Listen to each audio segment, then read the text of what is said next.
you, but I love baptism service. It is, and what's even neat is that if my computing is right, we have actually baptized more people this year than we have total in the past couple of years. God's doing some things. Ain't no two ways about that. Hey, we'd like to remind you of a couple things coming up very quickly. If you have a bulletin, great. If you didn't pick one up, shame on you. But we would like for you to know what's taking place here at Ravenna Assembly.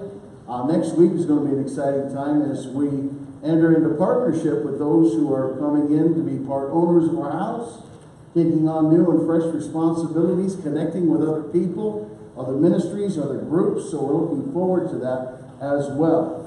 And if you would, please note there's youth opportunities, there's kids opportunities that are on the back page. There's information about Wednesday the 29th, because they closed down Route 59 for that big car show. We'll be taking that evening off and asking you to get into the crowd, mingle a little bit, talk to people, share Christ with people. Amen? Those are fabulous opportunities. Also, want to remind you of something to us that's huge, and that is Right Now Media.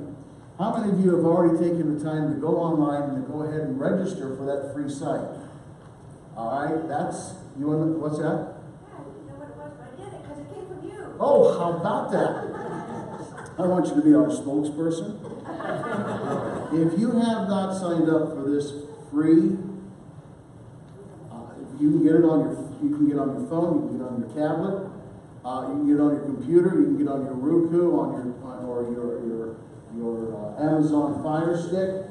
It's a free app. You register for it, and that will open up to you over 20,000 videos, from kids programs to teachings to Bible studies to conferences to some of the best stuff you'll ever. I mean, I'll guarantee you, you'll get much more out of that for free because we're paying for it, we're providing it for you, than you'll ever will paying $10 a month for Netflix or anything else along with Prime.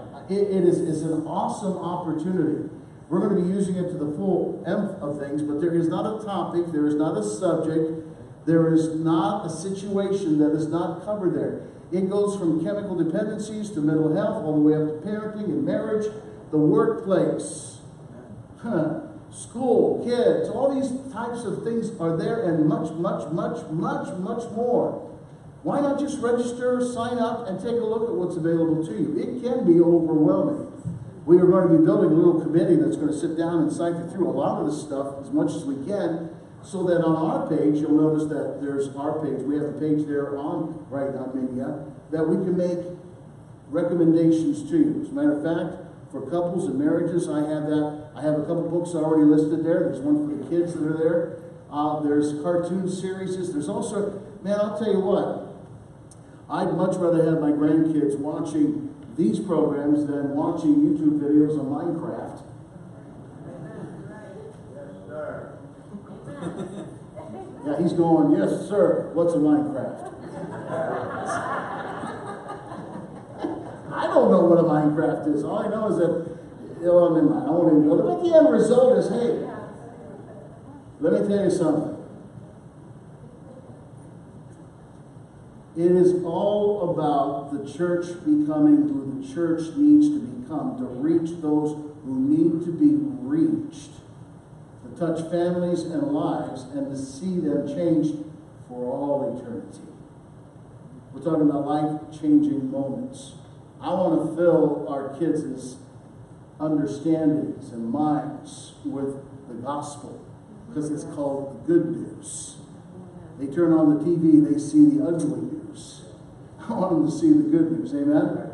So take an opportunity. If you're not sure how to get there, all you have to do is go to our webpage, RavennaAG.com, and on the carousel there, it's talking about the upcoming events, you'll see an icon for Right Now Media. Click that on, it will bring up a pop-up, and at the bottom, all you've got to do is click that, and it'll take you to the registration page. Once you've done that, once you've registered with an access name and a password, you will have free access. And then, don't be selfish. You know somebody at work that's struggling, that's going through a hard time? You know a couple that's going through a difficult time really could use something inputted into their marriage. You've got it right here. Tell them to go to the web page, tell them to click on the icon, get them registered in, and get them being taught principles and biblical foundations on marriage. I mean, these things are good. We've already checked out a couple of them. I mean, they'll get your attention right away. They're funny, they're developed, plus there's PDFs on there. You can download the guide to the teaching that's going on. Now, we'll talk more about that later when we educate and develop the house as far as how to use it even more, because it's got such a huge depth to it. But for right now, we want to encourage you to explore it. Take a look at it, experience, watch a few things. Take a look at a Bible study, go to a conference.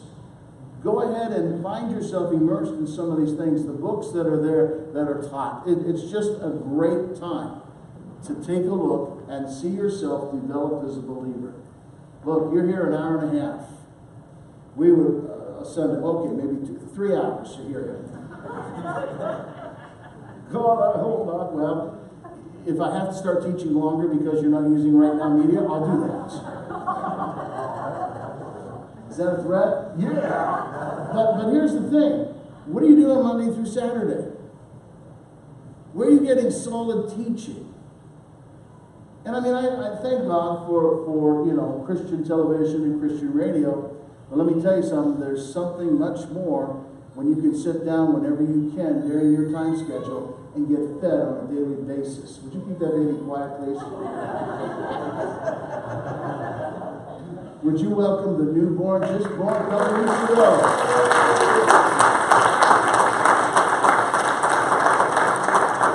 Hey, Matt and Savannah, they're just smiling from there. If you see some of the pictures posted on Facebook, they're the cutest things. Skinny little thing, you know? Squirrel, I'm sorry. But it's a great place to grow, and that's what our heart is all about, to see you grow into a winning Christian. So God bless you as you remember those announcements. We're going to ask our ushers if they'll come at this time to wait upon us for his tithes and our love offerings as we continue to worship him and magnify his glorious name. He is so, I'm having problems with the old mic cord here. That's because I put it on different. But anyways, as they come, as we prepare our hearts, I'm thinking of an old dumb course. It's not dumb. I'm sorry. But it is, well, it is. But in another way, it's like, I forget, what was it was for a Christian television show. And it simply went something, good is going to happen today. Happen. Yeah, see, I can't even remember it. But I just feel like something good's going to happen for us today. Amen? That just stirred in my spirit. That was so good. So, Brother Larry, would you ask God's blessing upon this morning's giving? Father, thank you for your giving. Thanks for your love for this house. Father, we cannot outgive you, but we bring our tithes willfully and joyfully to you. We ask that you bless them, multiply them, do what only you can do, God. We just give you all glory and praise.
in just about a week, maybe a week and a half, our kids are going to be heading back to school. How many know that I know got some defiant young people who will say, "No way!" Yes, unfortunately, there are a bunch of people that will be going, a bunch of young people that will be going back to school. And my heart is that they know our prayers follow them. We set up a station here this past week on Friday night for our praise and worship night, and we prayed over our kids. But we need to remember them. The other part of that is we need to remember the parents too. Amen? Matter of fact, why don't you watch this before we get into the word this morning?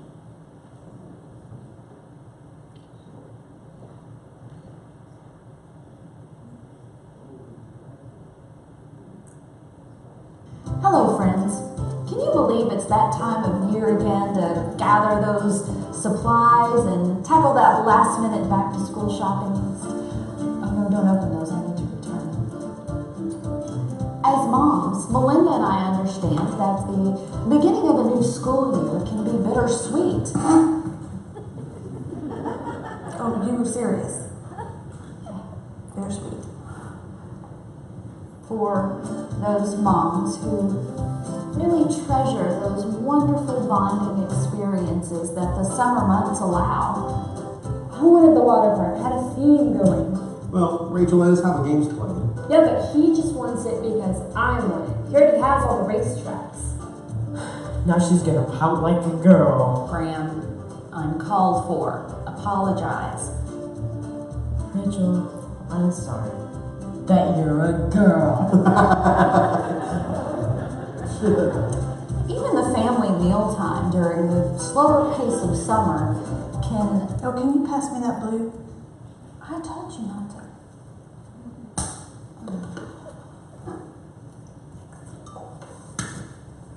Go ahead, you were saying something about the summer meal plan? Or...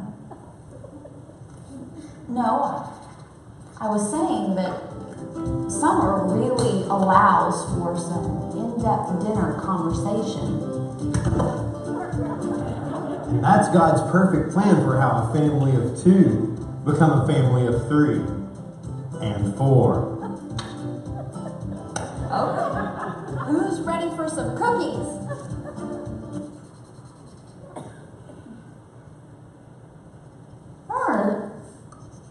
Summer is also a time to encourage your kids to develop lasting relationships. True friends that they can count on during the school year.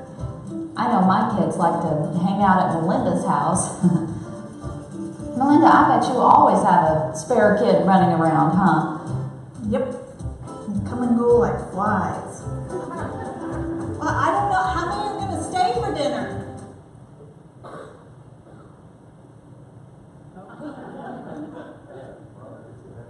We have been robbed. Call 911. Hey, you call 911.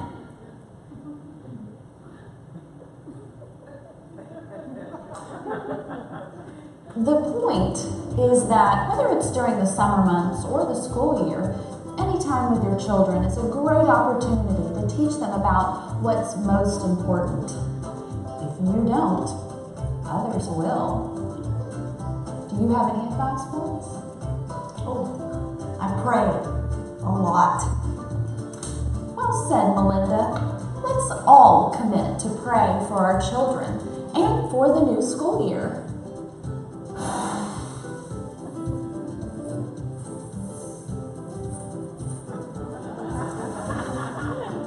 You know you're going to have to clean all this up.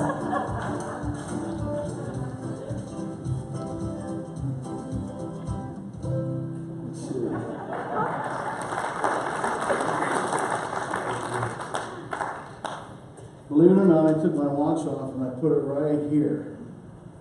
So you all know what that means, don't you?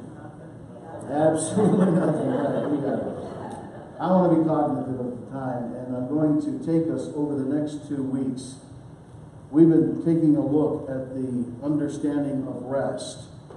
And I really need to take these next 2 weeks, one today to build the foundation, especially from the book of Hebrews. Matter of fact, I'll ask you to turn to Hebrews in chapter 3. That's where we're going to be placed at this morning. We're going to make it through Hebrew 3, and then just right when we get to Hebrews 4, we're going to begin to adjust from there. But the idea here is to understand what the writer of Hebrews is trying to get across in his writing to who? Hebrews. This is a deep one.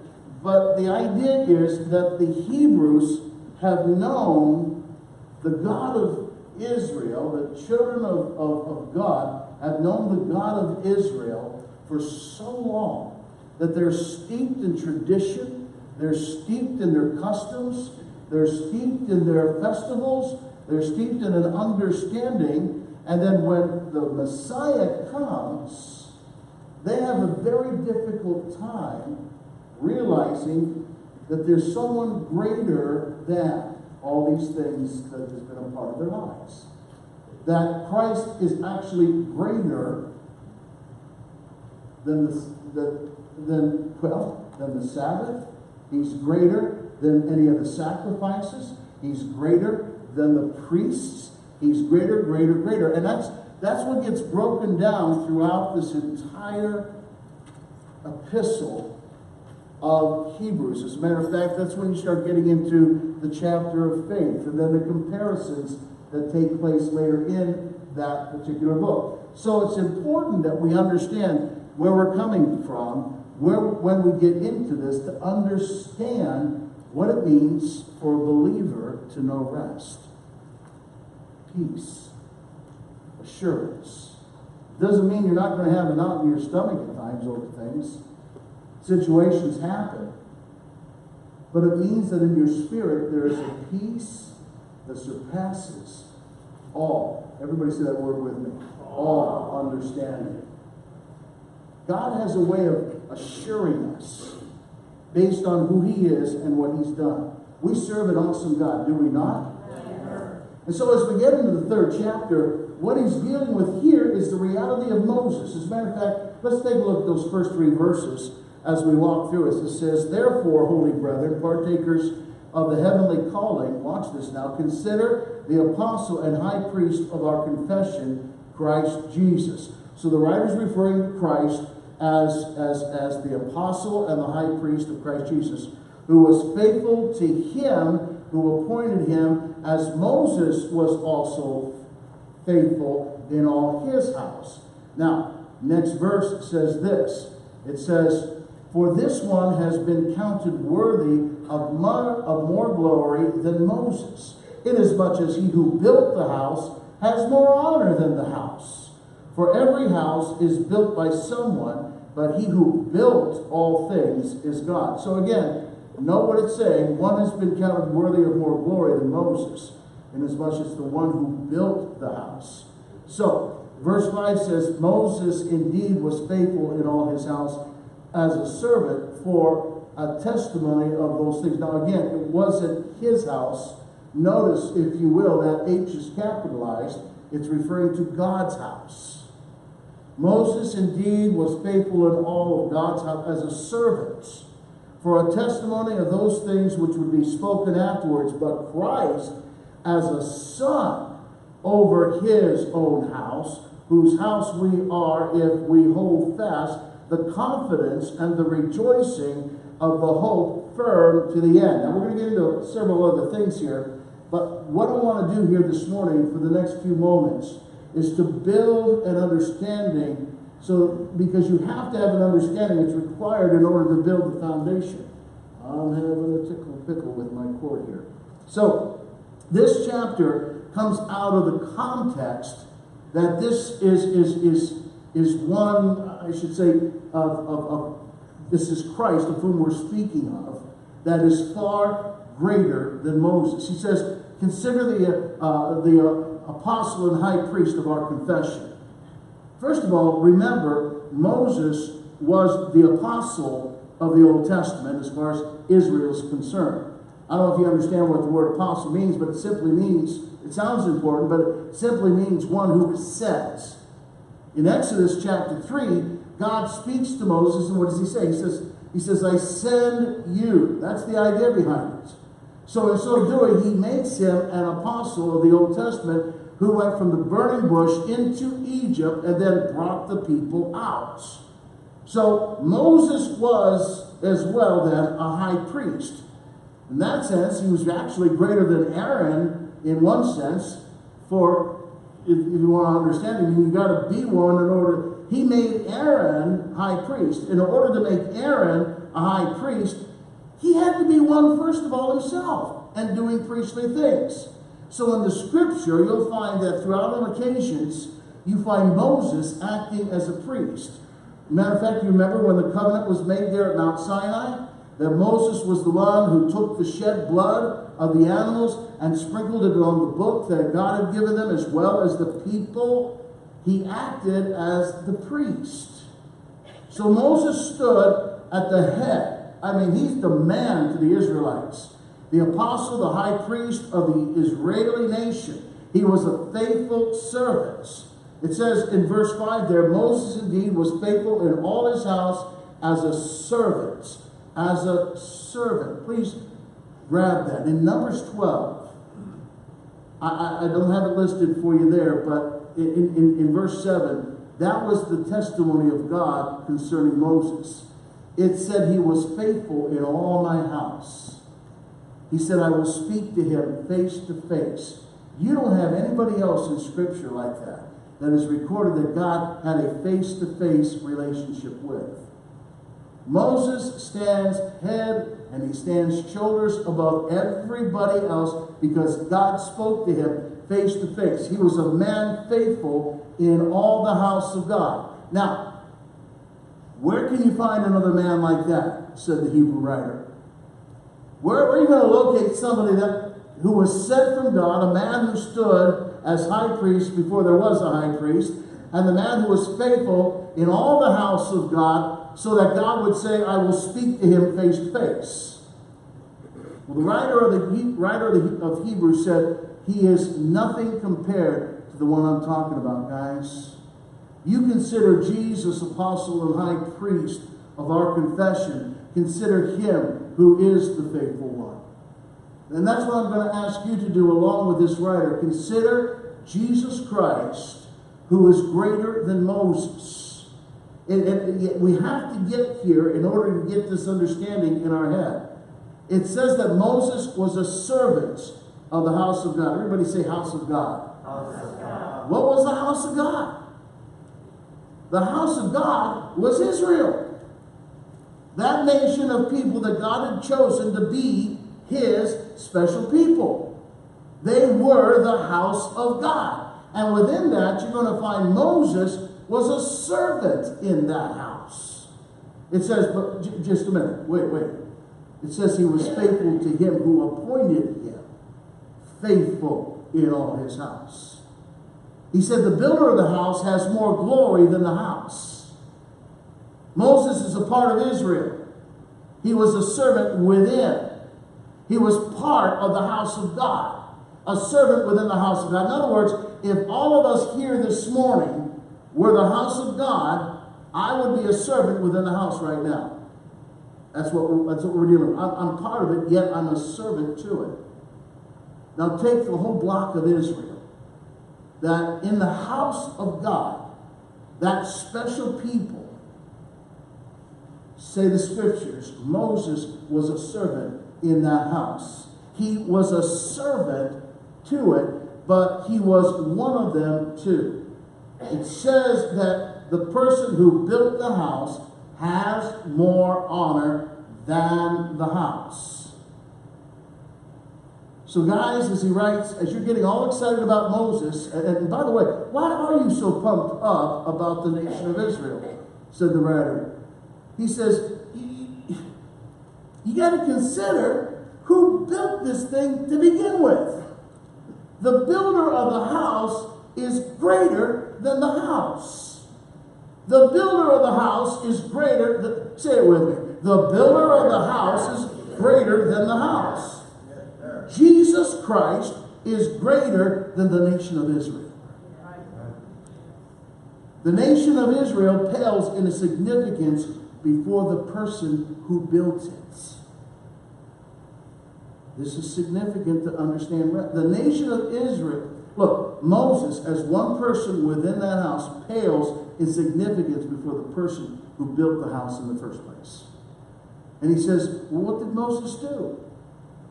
It says that Moses in verse 5 was faithful in all the house as a servant for a testimony of those things that were to be spoken to later, affirmed later. But Christ was faithful as the son over his house. So he said, Moses, servant within Israel, but Jesus, the son who built the house, is over it completely. Moses wasn't over it. He was just the servant in it. The greatest servant that they ever had. And whereas this one of whom we speak, says where he started the house though. He's the originator. He's over the house. You're speaking of somebody, understand Israel, you're speaking of someone that predates Israel. Jesus is the Alpha and the Omega. That is seen as being the beginning as well as the end. Understand that, therefore, he said he is over the house. He is not a servant. He is the son. Everybody say son. Son. Yeah. So this one's not only a servant, he's saying to him, this one's the son. He started the house. He's over the house. Therefore, he has more glory than the house and has more glory than all the servants that were ever in it. And then he goes on to say in verse 6, but Christ as a son over his own house, whose house we are, if we hold fast the confidence and the rejoicing of the hope firm to the end. Wow, that's a lot to say. That's interesting. In the house of God was Israel, whose house we are now. You've got to stop for understanding it. I'm going to say something here. It's going to ruffle some feathers to a degree, but that's okay. I'm in the ruffling feather business. Oh, anybody heard this thing on? You got to stop thinking of Israel as a nation. A nation of people who live on the Mediterranean. The nation of Israel in the Old Testament were God's chosen people. Christ was over them. Although they didn't know his name, they waited for him. He was their object. He was what they're looking for. Jesus came to that nation, and the vast majority of that nation accepted him, but also all Gentiles were invited to join as well. Hello? If that's not the case, you and I wouldn't be here. Israel now is comprised of every person who has accepted Christ as their Lord and their Savior. Never, ever, ever, ever, ever, turn to your neighbor and say, ever. You good looking thing, you. Never, ever shortchange yourself. When you read promises that were made to Israel, do not say that they were for that ethnic group of people on the Mediterranean. The promises that God made to Israel are not only for that Israel who were joined to the one who was over it, but we are too. The promises made to, don't say the promises made to Israel were only for them who would, no, those promises were made for those who would join themselves to the ultimate Israel, who is Jesus Christ. And any person who is not joined to Jesus Christ by faith is not of Israel. Take a look at the person next to you. We are the Israel of God. All the promises of God are yes in him and amen to him in him. Can somebody say, yeah? Look, boy, some of you live on so little. I don't know how you make it. No wonder your theme song is Nobody Knows. It's been a long time since I sang it. I had to sing it. Who are you? You are Israel, the children of Israel. you can go all the way back. Listen, you can go all the way back to Moses and Abraham and say, they're my roots.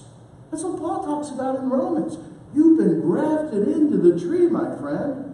You are wild man. You've been grafted in. And the life that comes from the roots of Moses and Abraham and all those others before, that's what's flowing through you now. You've been grafted in. For before Abraham, though, Jesus said, what? I am. What did Moses speak of? It says that he testified to those things which were spoken of later. So what we got is the writer of Hebrews asking, so you think that Moses was so great? Okay. He gave to you the law, he gave to you the tabernacle, he gave to you the priesthood and the offerings, but then really, what was the tabernacle talking about? It was talking about Jesus. What was all the offerings, sum total, and the priesthood talking about? Jesus. So that all that Moses could do was to be one of those men who would come onto the stage of history. I like looking at this like this. And what he's carrying is, there's something my wife loves to do with the grandkids. And as soon as they start, I go to another room. They break out jigsaw puzzles. I am not a jigsaw puzzle person. I am sorry, give me the whole piece of paper so I can see the picture at one time. I don't want to have to figure out where this piece goes and that piece goes. And it drives me crazy. And there are only 50 pieces. You know, give me a puzzle that has 4 pieces and I'm happy. But she'll sit down, and it's funny because you'll see one of the grand boys, they'll pick up the one piece and they'll look at it. They have one piece of that entire puzzle. And they'll look at it and how it fits. And then they'll stick it in there. That's exactly what Moses had.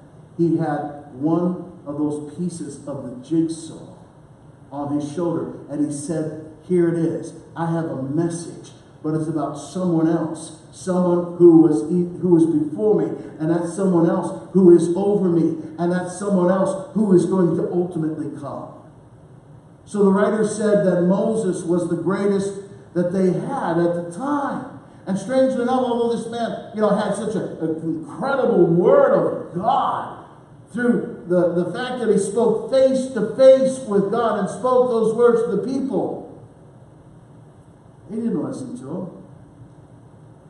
The public house of God, these 12 tribes of Israel in the Old Testament, who are our spiritual ancestors, because you have to think in those terms to hear what he's saying. Our spiritual ancestors, your spiritual ancestors, they were delivered out of Egypt under Moses by the Passover lamb.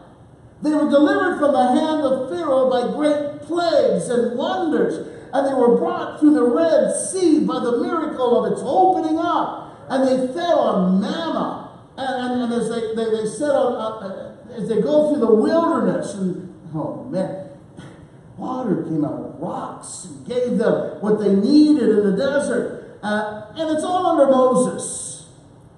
They stood at the base of Sinai and heard the word of the Lord from Moses. And yet when God pointed to the final of what he had brought them out to do, what did they say? They said, no. Are you ready for this note? Everyone say faith. Faith, we talked about how faith is created, and that it's not something we bring to him, it's something that we come away with from him, because we walk by faith, not by sight. So he creates faith in us that we walk this walk. But let me explain to you very quickly. I'm going to give you an understanding of what faith actually is.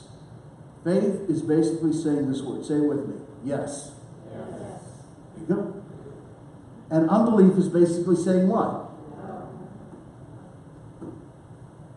You guys get to go to the next grade. How about that? God had displayed himself to them, and God had given them a self-disclosure to them. And he said, now come. Come on. And they said no. They refused, listen, they refused to rest in what God said. Everybody say rest. Yeah. Do you remember what happened? There was a place at Kadesh Barnea. They had left Mount Sinai behind them, and they're moving directly to the border of the land of Canaan, which God said, I'm giving to you. Now, right there, they could have gone in. They should have gone in.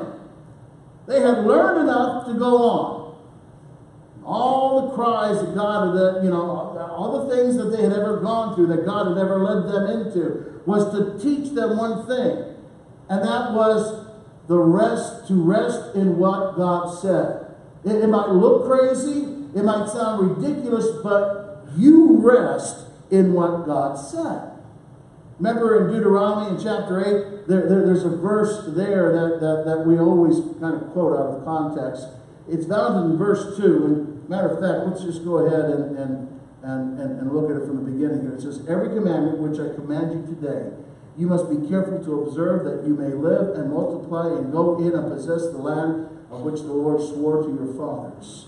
And you shall remember that the Lord your God led you all the way these 40 years in the wilderness to humble you and test you, to know what was in your heart, whether you would keep his commandments or not. So he humbled you, allowed you to hunger, and fed you with manna, which you did not know, nor did your fathers know, that he might make for you know that man shall not live by bread alone, but man lives by every word that proceeds from the mouth of God. That's huge. He said, why did I take you through all these crises? Why was it that I led you in the wilderness and made you to be hungry? Why was it that I let you be thirsty? What was it all about? That there's got to be a purpose behind it. He said, I was teaching you that the only way of life, the only way that man shall live, is not by bread. No, don't think that I'm just trying to feed you from the sky. I'm not some fast food market, That was secondary, that you are hungry and needed to be fed. He said the great thing was, after the whole time, it was to teach you that man lives by the word that proceeds out of God's mouth. That is, they were walking through the desert, and God said that he would take them through. There was no food, but they should have rested upon what God had said. God said he would bring them through, so I rest in that. I don't struggle and try to make it, and pout, and then say no. I rest and say, yes, God. So he said, I led you into all those crises just so that you might know that I do keep my word. Friend, understand that. That's the only true way of living. His promises are his promises. He will do what he said he will do. That's what I love it, seeing Israel going into the promised land. Their first city that they take is what? Jericho, right? And God said, I'm going to bring those walls down. Did he not? Yes, and so they begin to walk around those walls one day. What happens? Nothing. But the promise is still the promise that those walls are coming down. They didn't know how long it was going to take. They just know that God said, walk around the wall. So they walk around the second day, third day. Nothing happens. But the promise is still standing. That wall's coming down and they're going to possess the land. I love it. 6 days and nothing's happened. Some of you are giving up, gone home, and flipped on the reruns on some channel on TV. But they walked around it the seventh day. Something began to happen because they kept walking and walking 7 times. And then after that, something began to bubble up within them beyond their strength and ability. And there came out of them a shout that was not of them, but was of, I believe, the Spirit of God being poured out on them. And as they shouted, the decibels went higher and higher, so that the ground began to shake, and all the foundation of that big old wall, it just shook and began to crash and come down, to the point that as it came down and the horns were blasting, it was the promise fulfilled. Friend, God's promises to you are, again, yes in him and amen in him. You don't have to stand back and go, I love not. Look, I'm telling you, his problem, you don't have to struggle with it. Rest is the idea here. So he said, I led you into all those crises so that you may know that I keep my word. You live by bread, but you live, said God, when you can just, listen, rest in what I say and keep on living out of what I say, not out of what you think. God taught them all the way through the 10 plagues, through the Red Sea, right through the wilderness of Mount Sinai. And now, this is what he was talking about. He brings them to the very border of Canaan, to a place called Kadesh Barnea, and he said, go in and take it. It's yours. And what they do? They went, not sure. Could we just, kind of go in and see what the land looks like? And so 12 men were sent. Moses gives in to the demands of the people. And 12 men were sent into that land of Canaan. And as a result, the land is, let's face it, it's incredibly remarkable. There's nothing supernatural at this point.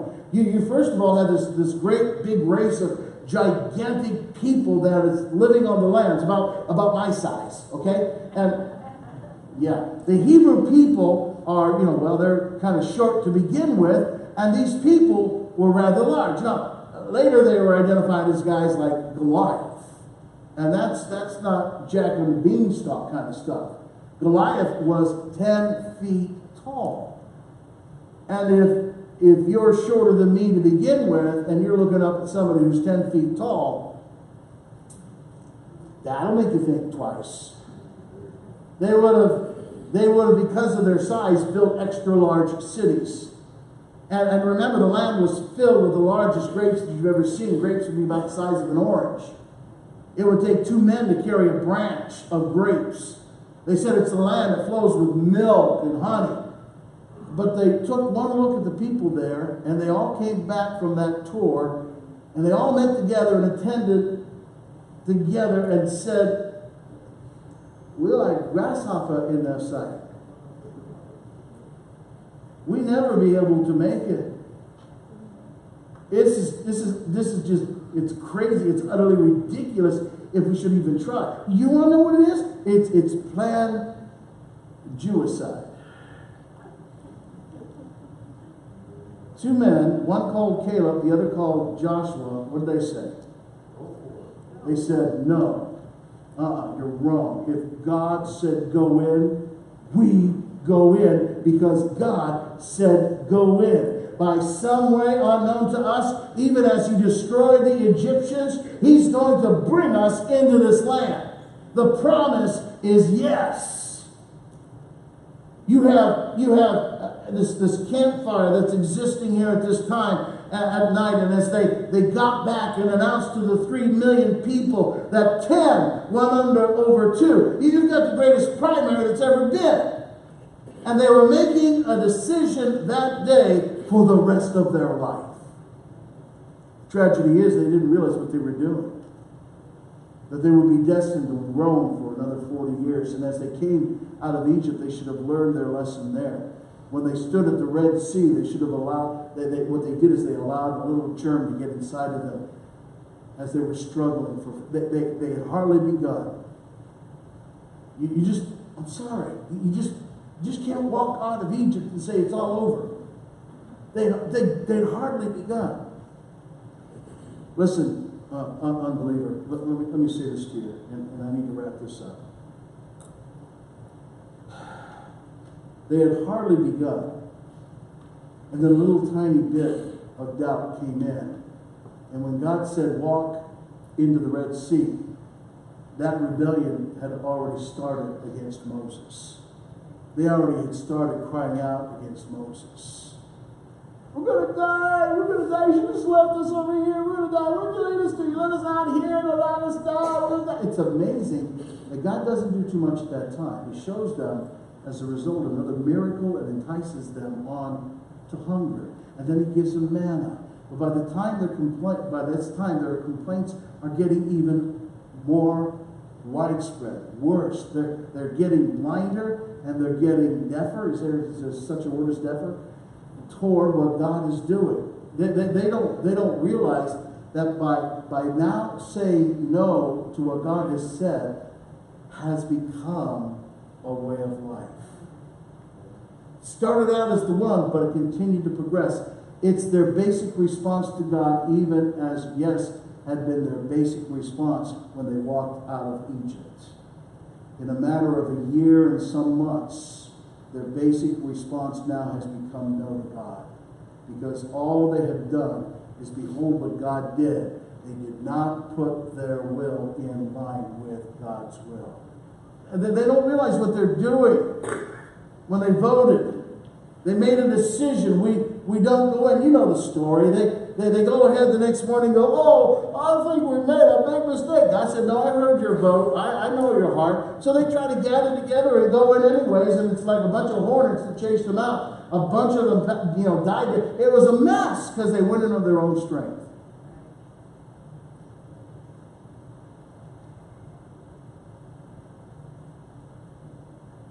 There seems to be so many battles when we go through the Old Testament.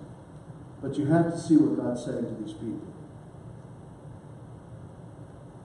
They had to walk ahead and behold God. What's rest?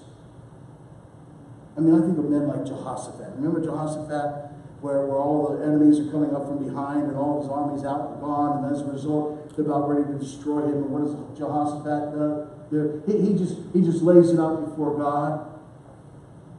He basically simply rested, which is what I mean by rest. He didn't struggle or sweat or try. He just simply said, God, you promised us this land. You placed us here, and here we are. And here as a result are some people trying to come and rip us up into pieces. The battle is not ours, it's yours. Good night, God, I'm going to bed. And that's what he does. He goes to sleep. And then the next morning, they gather themselves together. They put the choir in front. Hello, worship team. How would you like that? We're going to go get those buggers. But we want you in front singing for us. And by the time they get there, the three enemies had gone to civil war against each other. And it was already over before they even got there. That's what I mean by rest. The men at that level, that they were the men who were God's shadow people on earth, they rested in what God said. Do you realize that Joshua was never ever able to lead them to that? Joshua did lead certain pockets and certain parts, but it was never the actual history of the whole nation. In fact, most of the nation never did get over the great monstrosities of people that were all around them. They lived with them instead. Goliath was one of the last. In fact, says this writer, by the time he came to David, still the people had not known what God was saying. That bothers me. They still look at the bread. They still look at the water. They looked at the sand on the side of the Mediterranean. They never saw that in all of that, God was bringing them to rest in him. There are people today in their approach still think that God's interested in so many other things. Look, understand that God was always and always is something bigger than what you see right in front of you. What he is after is bringing us to rest. Israel never saw that. At best, they owned a little bit of land and said, we'll make it. They hadn't made anything. God is still the creator of the house. They hadn't learned to rest in what God had said and done, and thus be able to live. That they skirted around what God had said. And so even by Psalm 95, that's a long time after Moses, and a long time after Joshua as well, but that God said today in verse 7 of our chapter 3. Matter of fact, take a look at this with me. Let me skim over there. Verse 11 of chapter 3. Let's just go ahead and start it from, take a look at verse 8. Therefore, as the Holy Spirit says, today if you will hear his voice, do not harden your hearts as in the rebellion, in the day of trial in the wilderness, where your fathers tested me, tried me, and saw my works 40 years.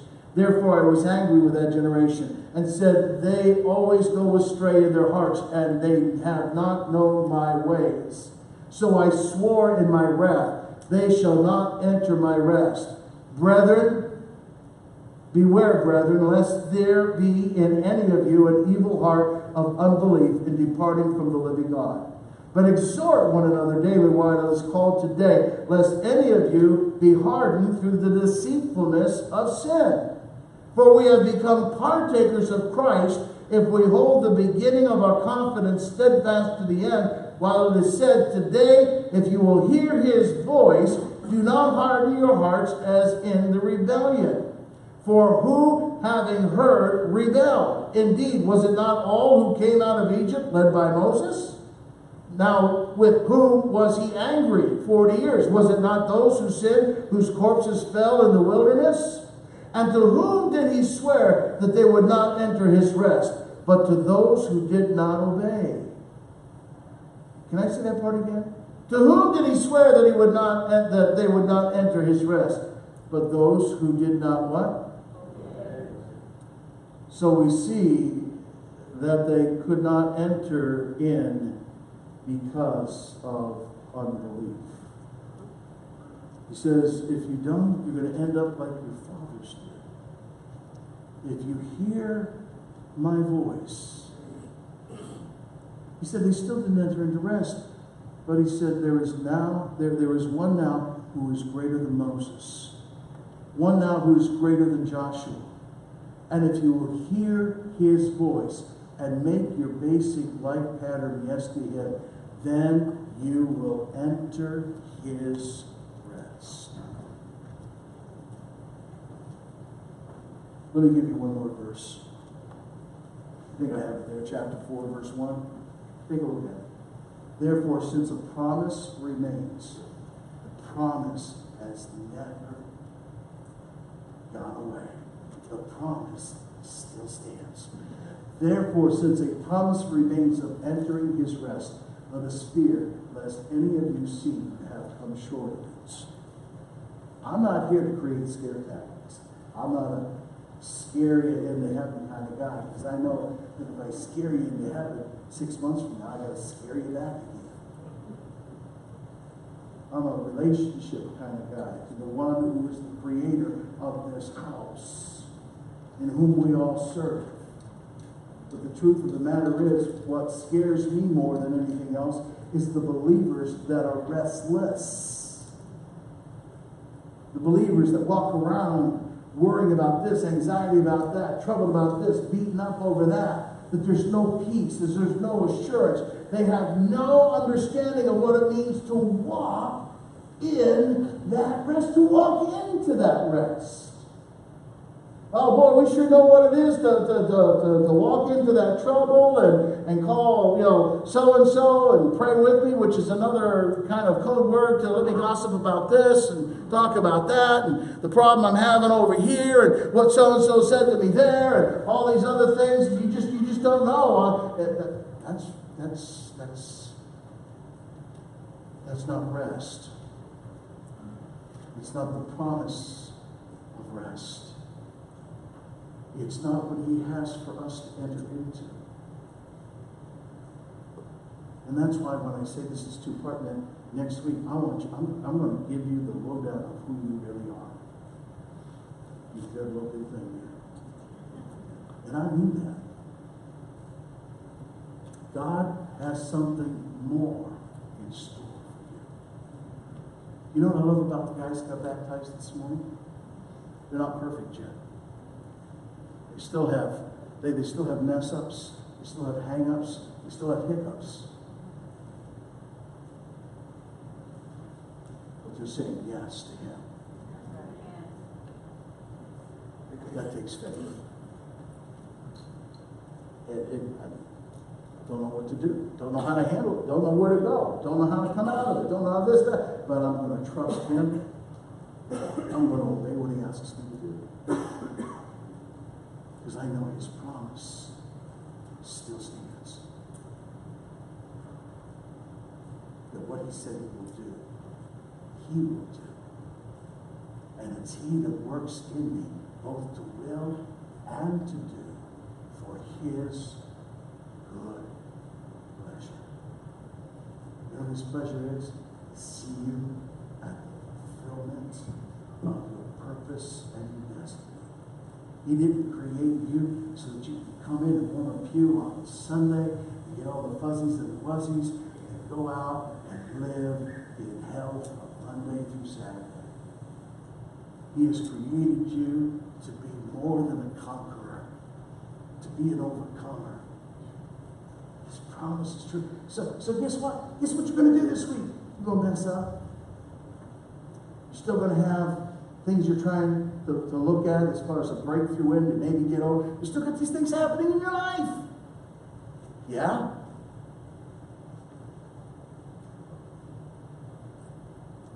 But the truth of the matter is,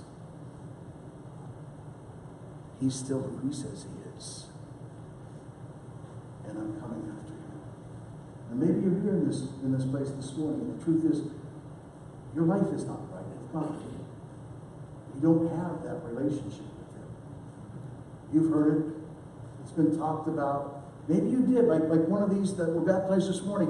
You know, years ago, you had this yes to God in your life. But somewhere along the line, for whatever the reason might be, it really doesn't matter. You walked away. You said, for whatever reason. But this morning, God's dealing with your life. And you know from within you, you can't do this life on your own. There's no way you can live this life on your own without him. So this morning, he's making that invitation. He's saying, here I am. He's already taken care of everything that needs to be taken care of for you to come in on this side of things and say thank you.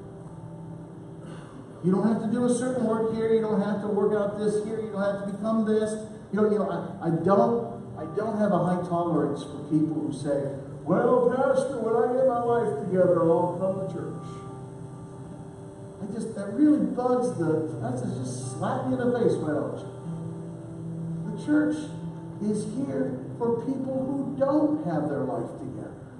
That's the whole point. This is supposed to be a house where you know that he does care about you. That there's no strings attached. That you don't have to be a certain person with a certain habit, with a certain way of doing things in order to be considered his child. You're considered his child because he considers you his child and loves you when you say yes to him. He loves you despite everything you've said no to about him. He hasn't ever stopped loving you. Boy, am I thankful for that one. How many times have I given up on him? But he's never given up on me.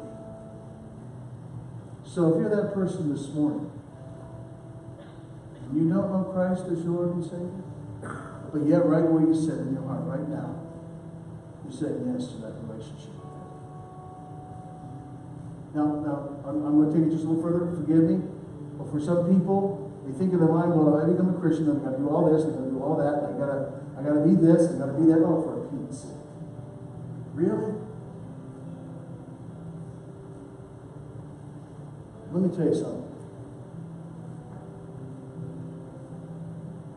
Most people, when they're asked about receiving Christ, take a look at themselves and ask themselves, can I do this?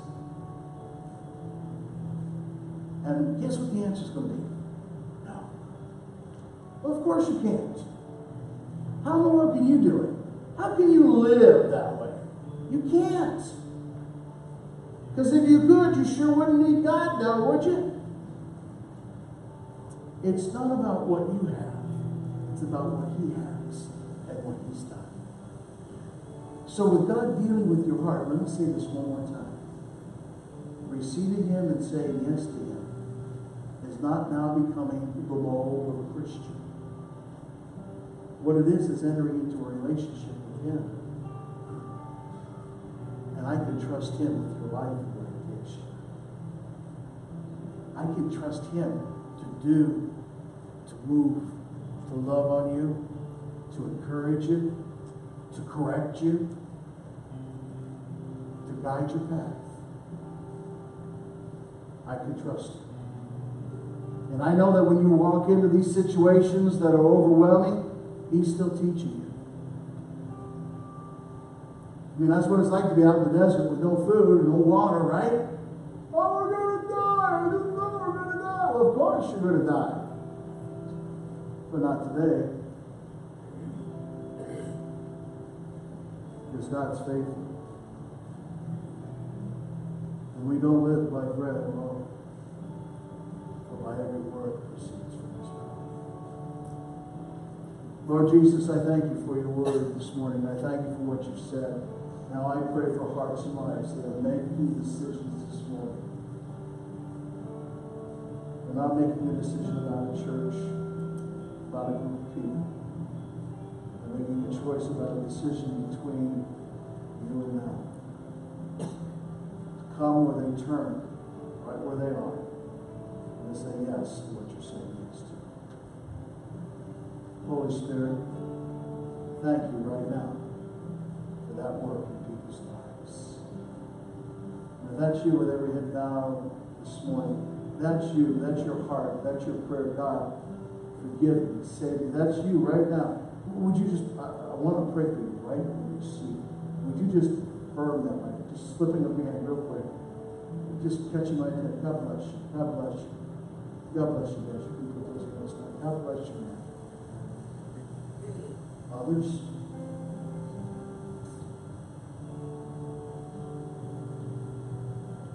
Lord, I thank you.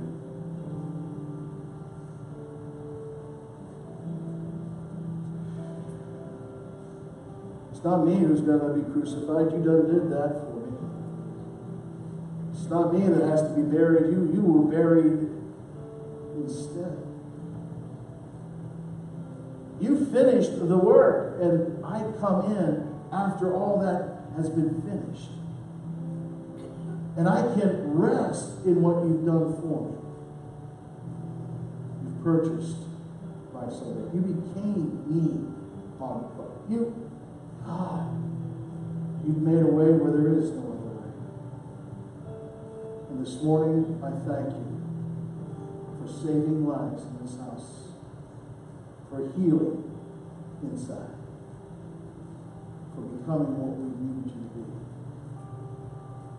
and for entering into that rest. Holy Spirit, I pray for those who have raised their hand this morning, who have said from within their hearts, yes to you. I pray that you will continue to move within them, show them, guide them, direct them.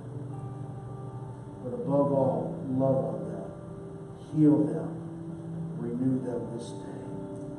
A lot of them walking around with hurts even from the past. Hurts that continue to drive them down. I pray healing for the land. Surround them this morning, Lord. Let there be a release of those hurts into your hands, so that there is peace that is released in their hearts. Lord Jesus, I thank you for it. You're one of those who raised your hand. I'm going to ask you right now, while everyone else is praying, to pray this prayer with me. I just want to guide you from within your hearts. Repeating a prayer doesn't do anything for anybody, really. It's the idea that I want to lead you in your first prayer, in verbalizing what's going on in your hearts. So would you pray with me? And the congregation, let's pray all together with them. Pray with me. Jesus, come into my life. Forgive me and save me. Be my Lord and my Savior. Thank you, Jesus, for saving me. In Jesus' name. Somebody give God praise this morning.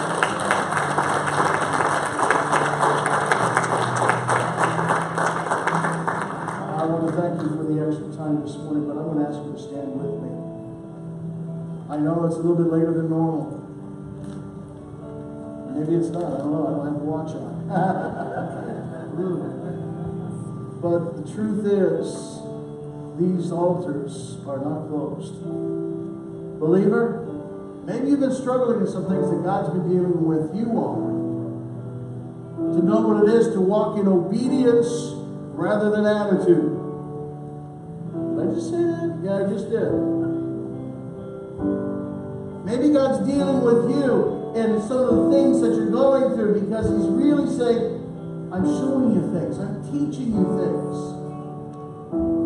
I'm going to make that way for you. I'm going to open that door for you. I'm going to provide for you. I like what Tony said this morning at the baptismal. I came to God and all of a sudden everything starts opening up. I got a job that'll make more money than I ever did before. That's God. And what He's done for Him, He'll do for others. Oh, yes, He will. So this morning, believer, let it start in one place. It's called an altar.